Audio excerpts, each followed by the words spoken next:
Hello and welcome to OffBlueMedical. Today we're going to be covering pancreatitis, which is a major topic for both the USMLE Step 1 and Step 2 CK. So we will go through the pathophysiology, etiology, presentation, management, all the high-yield topics that you see on the questions. So let's start with the pathophysiology. So the core mechanism of acute pancreatitis is the premature activation of trypsinogen into trypsin. Okay, and this is going to lead to an autodigestion of pancreatic tissue. So normally, trypsinogen is cleaved and activated by enterokinase in the duodenum. When this occurs prematurely inside the pancreas, you're going to get enzymes which are going to eat the pancreas. So trypsin is going to activate other digestive enzymes, and this is going to lead to enzymatic autodigestion of the pancreatic tissue and surrounding fat. So, as we said, normally this trypsinogen is going to be activated by an enzyme called enterokinase, and not in the pancreas but in the duodenum. When it gets activated inside the pancreas, then you're going to get digestion of the pancreas. Okay, so to remember the causes of acute pancreatitis, we're going to use this mnemonic. Okay, it's called pancreatitis, the same as the name. So let's break down what each letter means. But before that, I'm going to note out two important causes. The first one is the alcohol, and the second one is gallstones. And these are the two most common causes, and you have to know this for the USMLE. So the first one, and the most important one, is going to be alcohol. I'm going to talk about hyperparathyroidism, but the first one, the most important one, is alcohol. So this is one of the two most common causes in adults. On exams, you should look for signs of chronic alcohol use, such as an elevated AST to ALT. So the AST to ALT ratio is going to be greater than 2 to 1. So the AST to ALT is going to be more than 2 to 1. And probably you're going to see a macrocytic anemia, which is an elevated MCV, and also folate deficiency, or it could be due to direct toxicity, so you're going to see macrocytic anemia. Okay, now let's go back to hyperparathyroidism. So hyperparathyroidism, this leads to hypercalcemia. So high calcium levels are thought to stimulate the premature activation of trypsinogen. Okay, so you should remember the classic presentation of primary hyperparathyroidism, that is stones, bones, groans, and psychiatric overtones. So one of them is stones, bones, groans, and psychiatric overtones. You should remember this, and one of them causes also a hypercalcemia, and hypercalcemia, this is going to cause pancreatitis. So if a patient, for the USMLE, if you see a patient that has kidney stones, as we said, stones, and also groans, which is going to be abdominal pain, you should think about hypercalcemia-induced pancreatitis. The third one is neoplasm, especially in people who are old, presenting with unexplained pancreatitis. You should always think of a pancreatic head mass obstructing the pancreatic duct. The fourth one is cholelithiasis, and this, along with alcohol, gallstones are the most common cause. And for the USMLE, you should look for the classic risk profile for gallstones, which are the 4 Fs. The 4 Fs are going to be female, fat, fertile, and 40. These are going to be the risk factors for cholelithiasis. You should look for these whenever a question you have a suspicion of gallstones. The other one is drugs, which we are going to discuss in a minute. The other one is going to be E, which stands for ERCP. This is endoscopic retrograde cholangiopancreatography, and this can cause mechanical or chemical irritation of the pancreatic duct, leading to post-ERCP pancreatitis. And then you have abdominal surgery, of course. If you directly damage the pancreas, this can cause inflammation and pancreatitis. Now, moving on to the second half of the mnemonic, which is HITIS.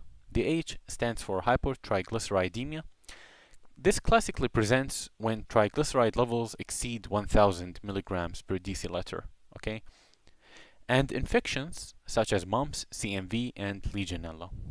Okay, and just a note for mumps, you have to remember the classic tetrad of symptoms with mumps, that is parotitis, orchitis, which can lead to infertility, aseptic meningitis, and also pancreatitis.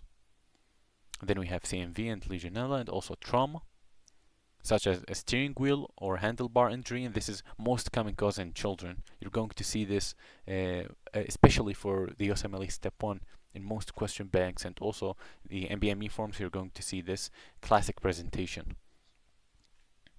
The eye is idiopathic when there's no clear etiology, and then you have the scorpion stings, okay, specifically from a specific type of scorpions, which is a classic but rare board question. And now let's talk about drug-induced pancreatitis. So you're going to see many questions that are going to ask which medication caused this patient's sudden abdominal pain. And the high-yield agents here include diuretics such as thiazides and loop diuretics, also valproic acid.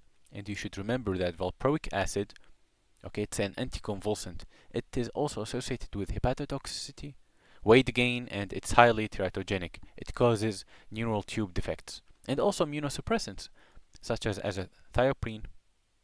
And you also have pentamidine, okay, and antiretrovirals, such as didenosine, okay. And you should always think didenosine causes pancreatitis, and also abacavir. And we have sulfa drugs, such as sulfamethoxazole, trimethoprim. And we have the incretin mimetics, such as exenatide or liraglutide, and these also cause an increased risk of pancreatitis. Okay, so let's highlight a few key points about hypertriglyceridemia. These are very important. So when triglyceride levels exceed over 500, it may be the presenting cause of pancreatitis, but the risk increases a lot over 1,000. Okay, it can also trigger an attack. Also, fibrates, which are used to treat severe hypertriglyceridemia to prevent pancreatitis, can themselves cause this drug-induced pancreatitis. Okay, so fibrates can cause pancreatitis. Well, at the same time, fibrates also prevent pancreatitis in severe hypertriglyceridemia. Okay, so what are we going to do? So if a patient has a severe hypertriglyceridemia over 1,000 milligrams per deciliter, are we going to just keep it as it is and it's going to cause pancreatitis, or do we give fibrates, and fibrates themselves may cause acute pancreatitis? Well, in this case, fibrate therapy is indicated to reduce the risk, because here the benefits exceed the risk, okay? And this relates back to the ethics, okay? And you should go watch the ethics videos. So two other causes or associations is going to be acute non-suppurative sialadenitis, which is going to be associated with pancreatitis, and also gastric bizarre, which is a reported cause of pancreatitis. On history and exam, how is it going to present? So for the assembly questions, acute pancreatitis is going to present with a sudden severe mid-epigastric pain radiating straight through to the back. Okay, this is very important, straight through to the back. And the pain here is going to be typically accompanied by nausea and vomiting. The pain is going to be partially relieved by leaning forward. Okay, and in severe disease, you might see hypotension, hypoxemia, okay, ARDS from systemic inflammation. Okay, and there's a note that you have to know before we go to the next slide.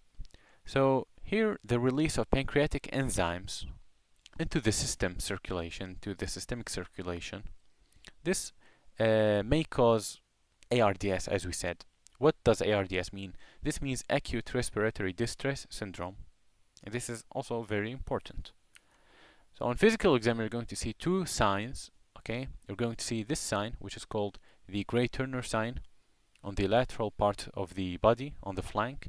We're also going to see the Cullen sign, which is going to be reddish, okay, peri-umbilical, or bluish, I mean, discoloration. So how do you memorize which one is one? So first off, the colon sign is the one around the umbilicus, and the gray Turner sign is the one that is at the sides. But how I usually memorize it is, I say we are calling a person called Gray Turner. Okay, and then I imagine, let's say, I imagine this is the body. Okay, so calling Gray Turner, calling, okay, and then Gray Turner. So I'm going to apply it here. So calling is going to be here, and then I imagine Gray Turner going to be here, okay, and also here. So calling, the colon sign is always going to be in the center of the abdomen, okay, and this is going to be the peri-umbilical bluish discoloration or reddish discoloration, and then the Gray Turner, which you see is the reddish discoloration here in the flanks. And both of these indicate the Gray Turner sign indicates retroperitoneal bleed. Okay, and these signs, both of these signs, where do you see them also? You can also see them in ectopic pregnancy. Okay, so for the diagnosis here for pancreatitis, to diagnose acute pancreatitis, the patient must present with at least two of the following three criteria. One of them is going to be clinical, one of them is radiological, and one of them is serology. So one of them is a lab, and one of them is clinical, and one of them is going to be radiology. Okay, so the clinical one is the symptoms, which is the acute epigastric pain radiating to the back. The lab one is going to be the amylase or lipase more than 3 times the upper limit of normal. Okay, you have to know that, more than 3 times the upper limit of normal.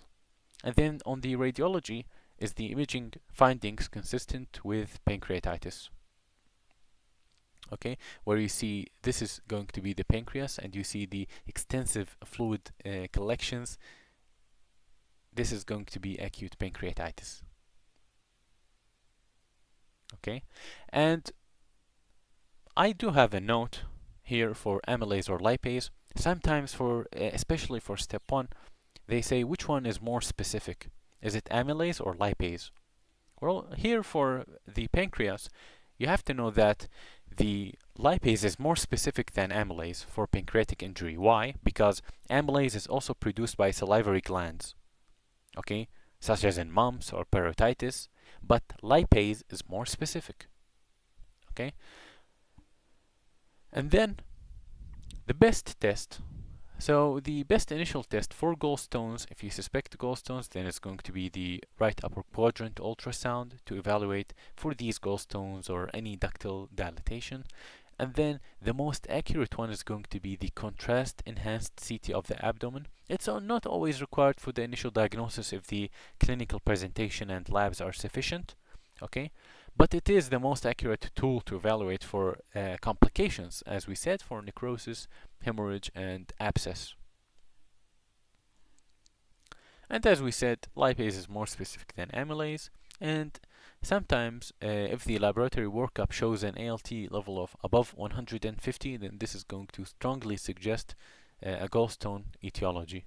And this is especially important for both, to be honest, step 1 and step 2, but they seem to focus on that more for step 1.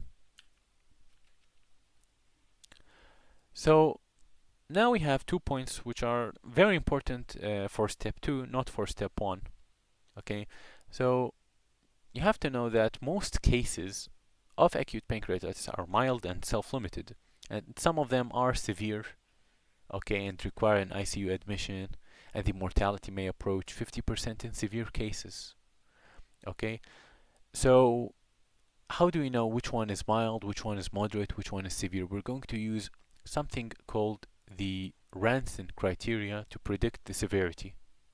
Okay, and you have to know 2 high yield signs, okay, in Ranson criteria. You don't need to memorize it, all of it, okay, just 2.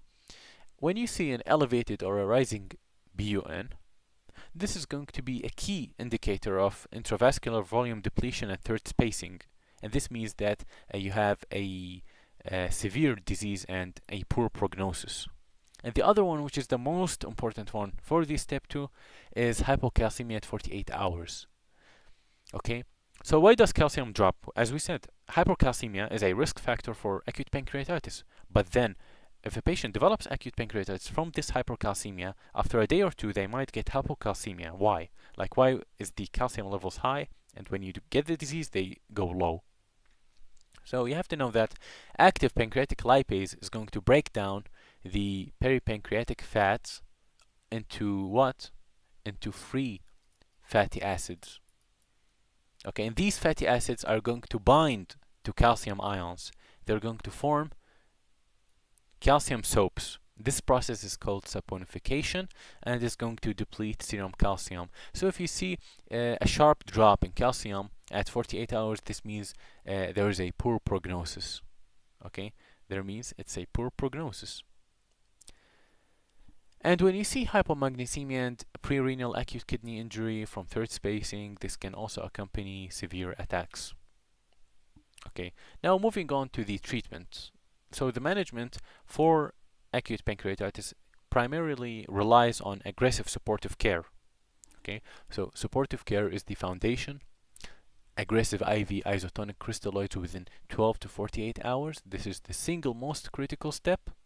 Okay, such as using lactated ringers. This is very important. Okay, and also bowel rest, which is MPO, and also opioids, because the pain is very severe. You cannot just give NSAIDs or paracetamol, okay, acetaminophen. You cannot give mild things to kill the pain. You have to kill the pain hard because it's severe pain, okay? So you have to give IV opioids such as hydromorphone or fentanyl, okay? So regarding the bowel rest, okay, the MPO, historically and for most years, patients were kept strictly MPO, which is nothing by mouth. Okay, modern guidelines they do suggest enteral feeding as soon as tolerated. Okay, you have to know that. And if the pancreatitis does not resolve within 72 hours, then you should initiate enteral feeding, okay, via a nasojejunal tube. This is preferred over total parenteral nutrition, okay, because this is going to lower the mortality, it's going to keep and maintain the mucosa integrity, and it's also going to prevent bacterial translocation from the gut. Okay, and for antibiotics, you don't give antibiotics, so prophylactic antibiotics are not recommended. It's also only reserved for confirmed infected pancreatic necrosis. Okay, and for that, the drug of choice is going to be a carbapenem, such as an imipenem, combined with surgical or endoscopic debridement. Okay.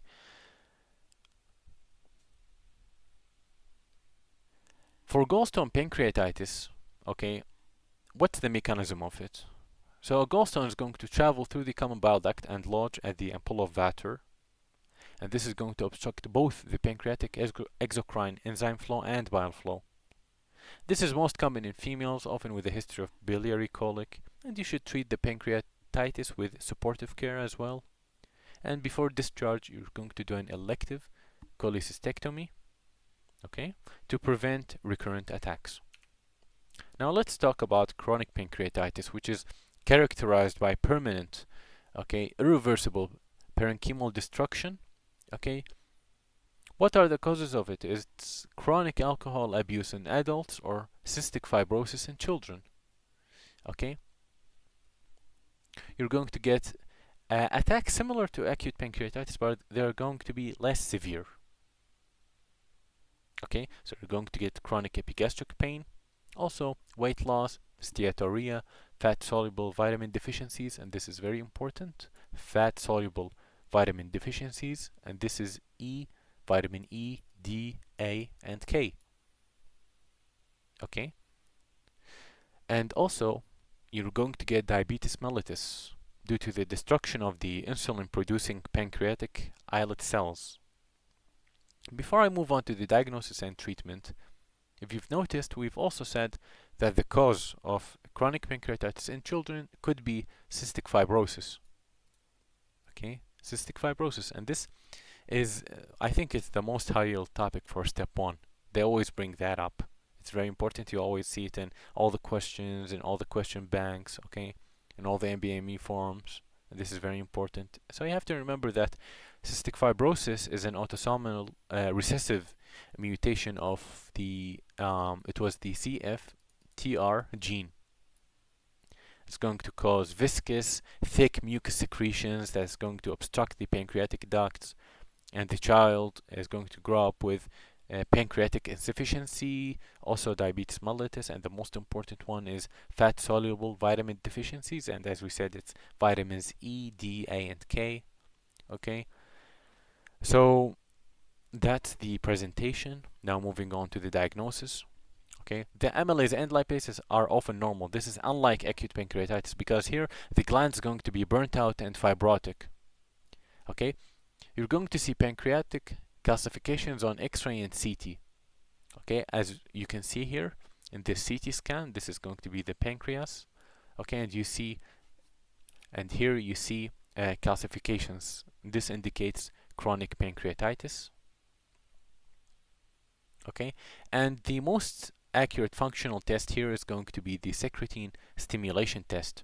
So normally administering secretin, it's going to stimulate the pancreas to release fluids, okay?